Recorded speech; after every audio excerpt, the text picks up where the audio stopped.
Greetings. This is Paul the Poke from paulthepoke.com. So we're about a week out of the attempted assassination of former President Donald Trump. And so did somebody know? Now, many of you who are listening to this are probably going to say, well, yes, of course. The point of this is to specifically look at some financial circumstances that have been brought to light, and just going to present some things and then leave it to you folks to make up your own decision. Scripture references out of Zechariah 11, verse 13. Then the Lord said to me, and that Lord is in all caps, Hebrew word Yahweh, throw it to the potter, the lordly price at which I was priced by them. So I took the 30 pieces of silver and threw them into the house of the Lord to the potter.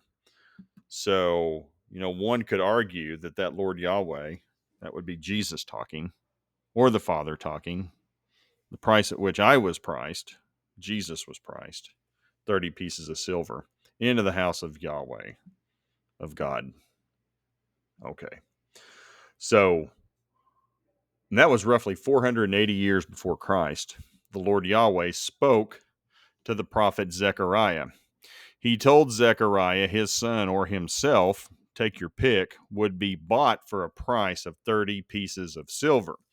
And we know that came to be accurate and true, as Jesus was bought for 30 pieces of silver. Judas collected those 30 pieces and ended up pretty much where it said it would be. So, a little prophecy, 500 years later, 480 years later. So, history's full of stories where people's lives are bought with a price.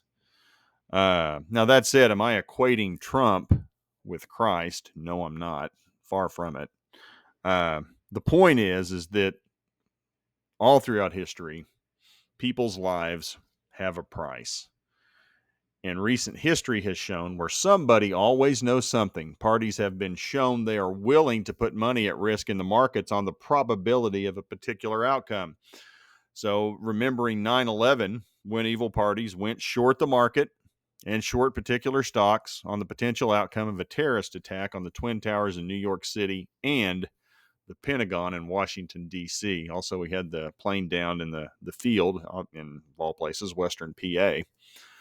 And so I'm asking the question, are we watching history repeat itself? Did somebody know something? And these are just observations of things that have been unearthed over the past week. I'm going to let that be up to the individual to make that decision. And again, I am not equating Trump with Christ. That's not the point at all. And that people's lives throughout history have been worth a price, bought with a price.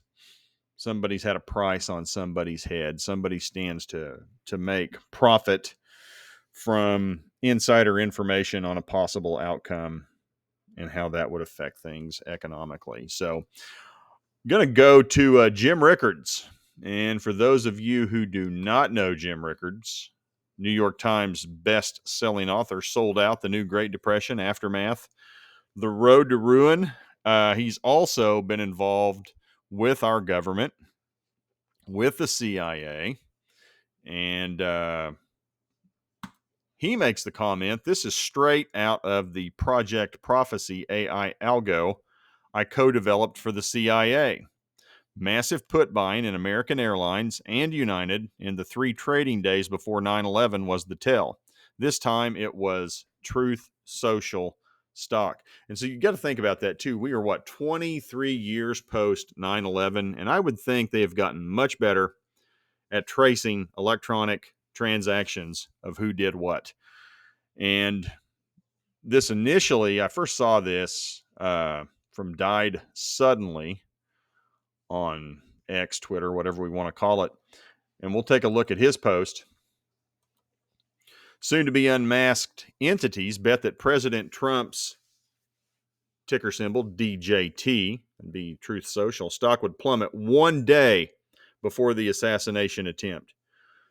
Shorts against the Truth Social stock more than doubled from July 1 to July 12, meaning people or large organizations were predicting that by Monday, the stock would plummet. So these were short-term shorts, something that undoubtedly would have occurred had President Trump died in Pennsylvania. And I think this is pretty smart. This could mean some had foreknowledge of the plot against President Trump's life and tried to profit off the coming calamity. Same thing happened in 9/11, where bets were placed against the stocks of major airline companies, American and United, a day before the attack.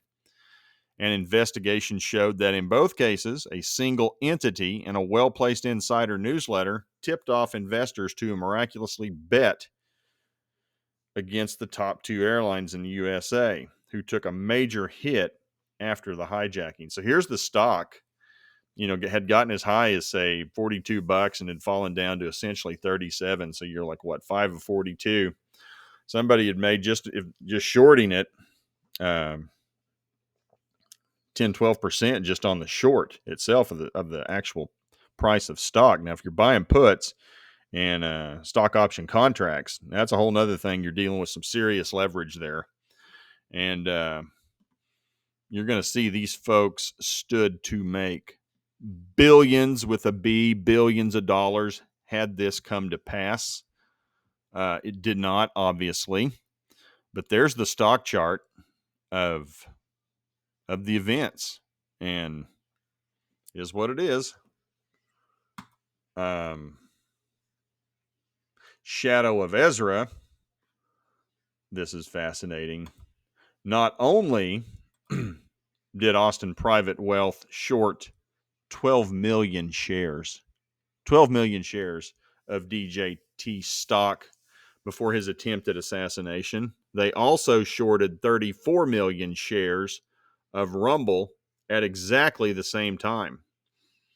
In addition to a connection to the Bush family through James A. Baker, the largest stakeholders in Austin Private Wealth LLC are George Soros's Vanguard and BlackRock. Now, the connection to BlackRock is particularly concerning since the shooter, Thomas Matthew Crooks, was featured in a now deleted ad for BlackRock. And we'll go to that. Here's the ad. CNN even covered this when this happened. BlackRock pulls commercial that included Trump rally shooter. We'll read this real quick. It's a short article. Investment giant BlackRock is pulling an ad that included Thomas Crooks, the gunman who shot at Trump. In 2022, we ran an ad featuring a teacher from Bethel Park High, in which several unpaid students briefly appeared in the background, including Thomas Matthew Crooks. We will make all video footage available to the appropriate authorities, and we have removed the video from circulation out of respect for the victims. And it did. I saw it. It's gone now. 30-second video focused on a teacher at the high school with Crooks sitting in class. Video went viral on X and other social media platforms last Sunday, now a week ago. BlackRock said the assassination attempt on former President Trump was abhorrent and is thankful that he wasn't seriously injured. As our leadership team communicated to colleagues last night, BlackRock strongly condemns political violence of any kind and will do our part to promote civility and unity in the country. All right, good deal.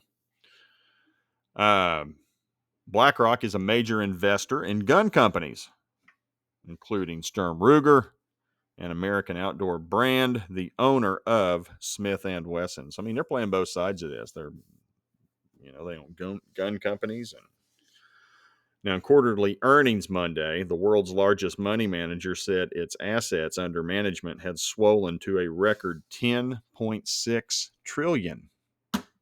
All right. And here's the thing that's interesting.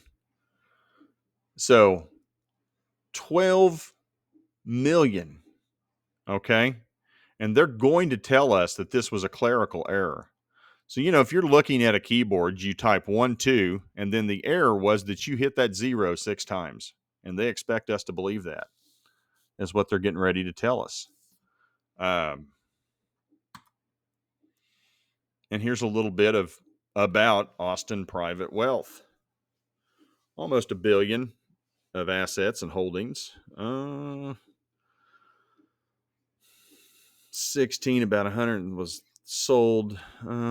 Just some financial information about the company.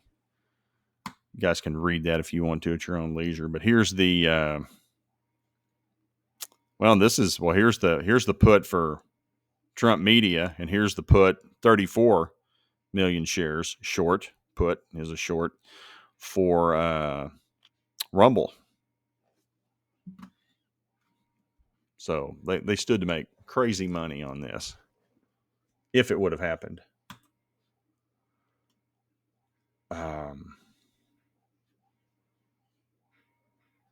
And here's a statement from Austin Private Wealth. Links provided as well. See Private Wealth in action, news and events. Incorrect filing with the SEC, they said, on the 17th. So this would have been, last Wednesday? SEC filings showed that Austin Private Wealth shorted a large number of Trump Media and Technology Group was incorrect. And we immediately amended it as soon as we learned of the error. Well, I'll bet you did. You're probably trying to get out of that short to cut your losses as fast as possible. No client of APW, that's Austin Private Wealth, or has ever held a put on DJT in the quantity initially reported. The correct holding amount was 12 contracts or 1,200 shares, not 12 million. It was filed in error. Oh, so we expect to believe that you hit that 0 6 times. Just a clerical mistake. And for any of you folks who have ever traded online with a platform, you know that that's not allowed to happen for us, let alone if you're going to pump out 12 million shares. In submitting the required report for the second quarter of 2024, a multiplier was applied by a third-party vendor that increased the number of shares by a multiple of 10,000 for all option contracts. And that wasn't just DJT. We did not catch the error before approving the filing. So you know how much money you would have had to have on hand to allow for that to happen? I mean, the leverage implied with that would not have allowed that to happen. And then they blame it on a third-party vendor. And to make a big trade like that, you probably have to have SEC clearance and a license to make a trade like that. I'm sorry, I'm not buying that. We filed the report on July 12 to reflect our positions on June 28. We amended it on July 16. So they're not denying the trade didn't actually happen. Because the event happened on the weekend of the 13th and the 14th. So they probably they probably got out of that trade as fast as they could first thing Monday morning. It's like, this didn't go down as we had thought. Sell the puts. We deeply regret this error and the concern it has caused, especially at such a fraught moment for our nation. We are committed to full transparency and maintaining the trust of our clients, they say. As such, we are reviewing our internal procedures and our processes with the third-party vendor that assists with SEC filings to better understand how this happened and avoid similar issues moving forward. Okay, there's your spin, if you believe it. A little suspicious on my end, I'll be honest. Let's see. Also, we'll check out another post. Coincidentally, BlackRock, the party that would have greatly profited from Trump's death, included the shooter. We talked about that. Alex Soros infamously shared an Atlantic magazine cover image, which featured a bullet hole in a glass, followed by a picture of cash, which added up to the number 47, a message some interpreted as a cryptic death threat against President Trump. Austin Private Wealth is also connected to the late President George H.W. Bush, who was a client. and through his son, George W. Bush, who attended events and was involved in the company's charitable initiatives. Bush family close associate, James A. Baker III, a former Secretary of State and HW's White House Chief of Staff, has served as the firm's senior policy director since its inception in 2006. Being that this was the largest bet the firm has ever taken, it's fair to presume Baker had a role in making it. Well, I don't know if he helped make it, but I'll bet you he probably knew about it, would be my guess. I don't know. It's also important to remember the moment H.W. made a Sicilian-style death motion toward a TV showing President Trump decimating his son Jeb during the 2016 presidential primary. Lastly, Austin Private Wealth, LLC, according to their website, directly supports the ACLU, ADL Austin, Shalom Austin, Jewish Community Center, Camp Young Judea, Congregation Beth Israel, Austin Jewish Academy, and Hadassah. So, just saying.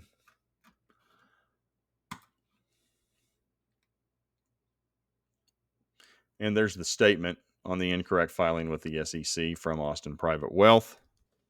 Again, there's your statement. If you guys want to read it specifically, there's the link. There's the link to the CNN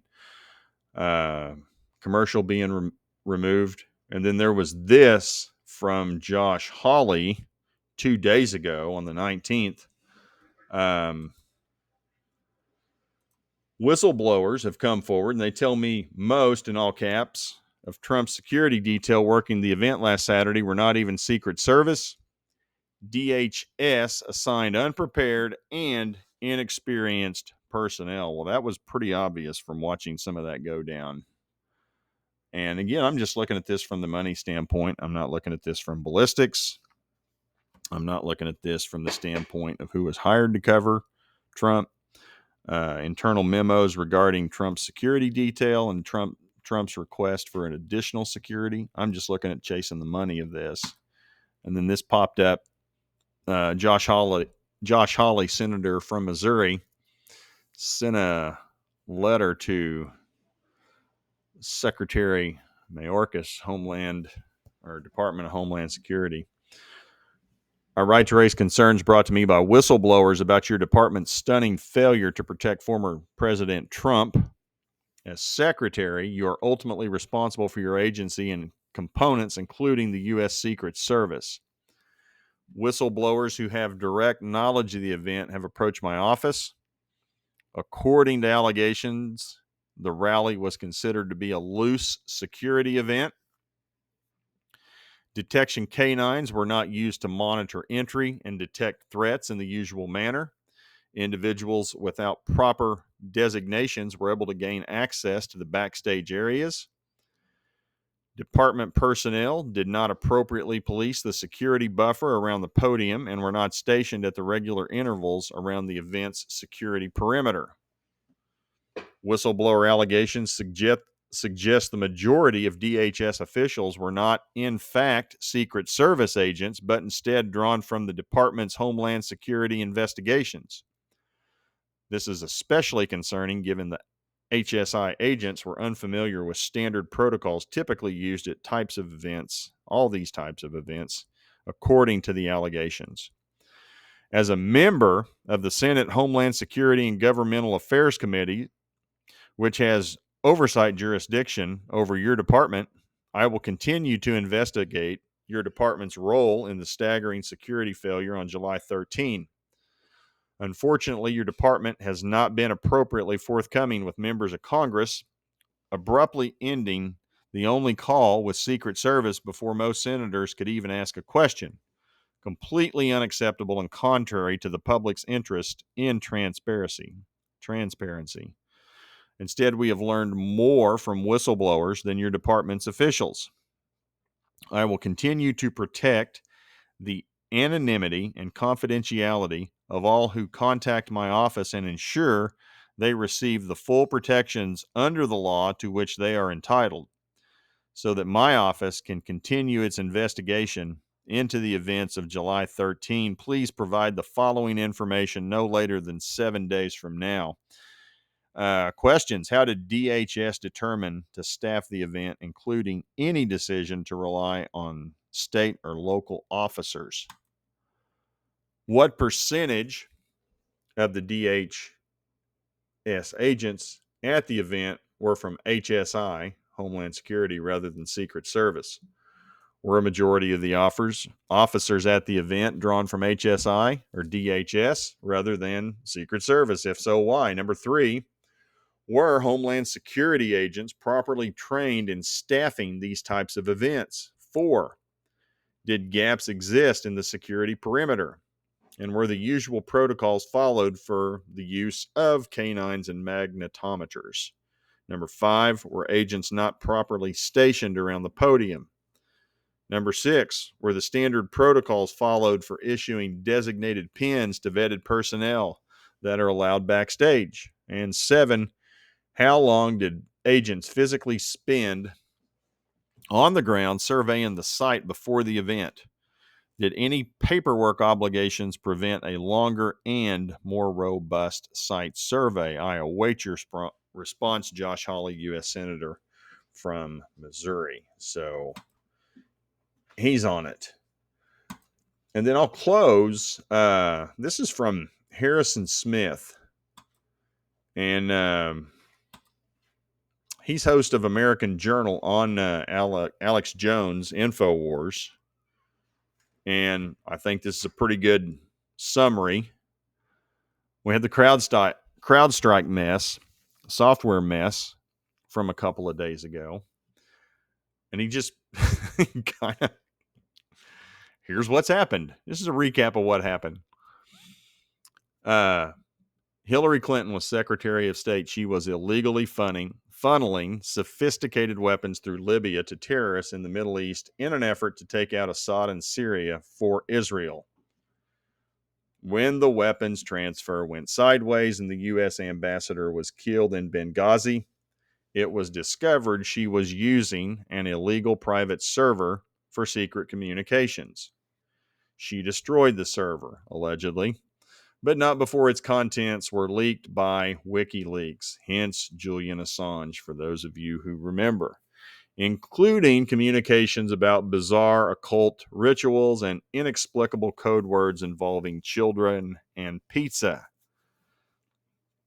Instead of investigating the leak themselves, the FBI relied on CrowdStrike investigation that falsely claimed the server was hacked by Russia.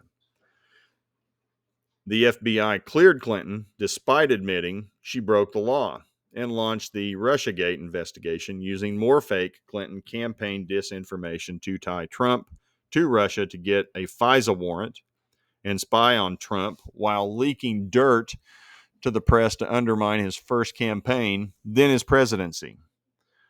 When Trump had a call with Zelensky and asked about CrowdStrike, a whistleblower falsely claimed quid pro quo and launched the first impeachment to stop Trump's inquiries. It was in the midst of this impeachment trial, by the way, when Event 201 took place. That's another story. Fast forward to 2024, and Trump is dominating Biden when he miraculously survives a deep state orchestrated assassination. His opinion, that'd be the opinion of the tweeter of this post, 2 days before the RNC. 2 days later, CrowdStrike causes the biggest computer network crash in all of history, knocking millions of corporate and government systems offline for hours. And that was determined to be an engineering error. Other than the fact that BlackRock owns CrowdStrike and a BlackRock affiliated investment firm placed millions of dollars betting against DJT, that's Trump's Truth Social, in the hours before the assassination attempt by a shooter who was featured in a BlackRock promo. Did I miss anything? Okay, there you go. Something to think about. And again, these are people's opinions on some of these things. These are some, can't argue with this. I mean, because there it is. Now, they say it's a clerical error. But there's 34 million. That's 12 million short. We accidentally hit 6 zeros. Some third party did that. We didn't do it. It wasn't our fault. Okay. So, any rate, something for everybody to think about. And I'm sure this story is going to get stranger as time goes on. As of tonight, Biden has said he's not running. He endorsed Kamala Harris. There are many starting to come forward who think Kamala will not be the nominee. And I think we are in for a crazy show between now and election day in November. So we got what? Part of July, August, September, October. Gosh, 3 weeks and change, 3.5 months before 3.5 months before the election. Buckle up. It's going to get crazy. That's my observation. So appreciate you guys following along. If you find it interesting, please feel free to share with others. And again, just looking at this from an economic standpoint. Hope you guys found that interesting. Take care. Have a good one. Bye.